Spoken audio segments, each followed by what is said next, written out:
Parents needing a night off from their kids often rely on teenage babysitters. And teens who are old and mature enough welcome the responsibility and consider it a rite of passage. But age and maturity aren't the only requirements a teenager must have. Mindy Johnson is a registered nurse, an EMT, and an auxiliary state trooper, and has taught close to 3,000 boys and girls how to babysit. Welcome. It's great to have you. Thank you so much. It's nice to be here. So at what age should young people start babysitting? Generally, they have to be 11 years old or older to take a babysitting course. However, in my courses, I have found that some children have already begun babysitting at age 10. And how do you know someone's ready to take on this responsibility? It's really a judgment call. To me, it's not a matter of age, but more maturity and how they're able to act in certain situations. Let's get to the do's and don'ts of babysitting. What are some of the do's? The do's is I do recommend that everybody take a course, and they should always have safety in mind. My course emphasizes safety, re-emphasizes safety. I have a lot of actual do not recommends in my course, such as I don't recommend they cook, I don't recommend they give a bath.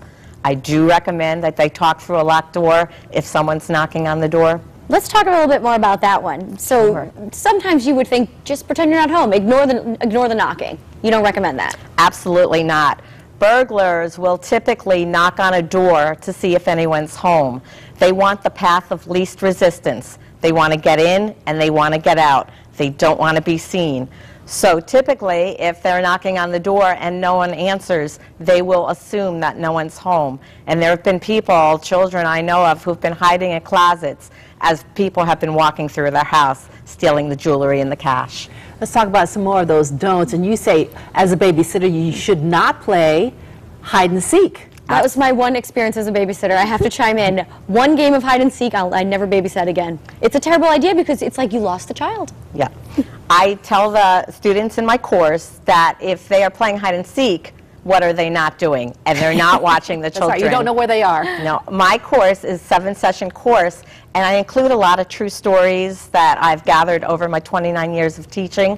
And one of the stories a parent once shared with me, when she was babysitting for a 7- and 8-year-old, they were playing hide and seek, she found the children on the roof. They had climbed out the 2nd-story window and were hiding on the roof. Good hiding spot.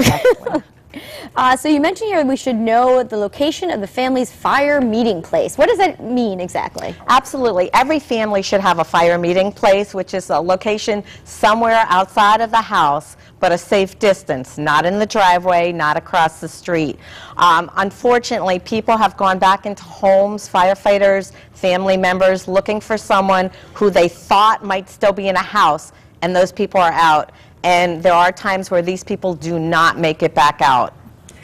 Go ahead. One of my favorite babysitters who babysat my kids was, I think she was like 11 or 12 years old. She came ready. She brought toys. She brought all kinds of things to make it really fun with my kids. Do you recommend something like that? Absolutely. I do tell the students in my course to bring a babysitting bag.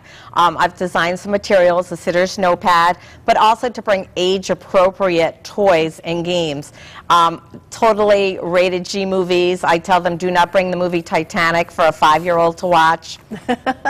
Absolutely not age appropriate. We're all out of time. Thank you so much for all the advice and the tips. Very helpful. You are very welcome. Thank you so much for having me. We'll have you back soon.